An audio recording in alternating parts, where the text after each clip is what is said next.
Hello, Ate Casey. Ciao muna, ciao. Ciao muna kay Ate Casey. Hello, Ate Casey. Tingin sa camera din. Kakagising lang, wala sa mood. Pero, dahil birthday ni Ate Casey, kailangan babati si Colette. Bati na dali. Ate Casey, happy 18th birthday.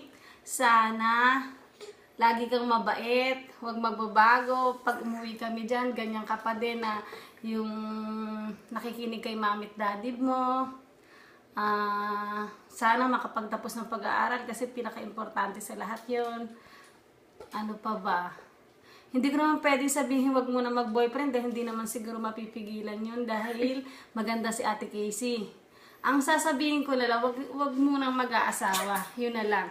Ako, tinan mo, hindi talaga sumasang-ayon si Colette. Dali na, pati na si Ate Casey. Dali na. Wala sa mood.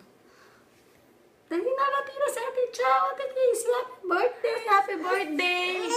Dapat pag nasa mood yan. Okay na yan. Ikaw, batiin mo lang. Ay, nag-video na ako. Ulitin. Hindi ko pinatay. Pwede naman. Pwede naman i-cut yun. Pwede to ikat ni Kuya Louie. Pakat na lang Kuya Louie, ah.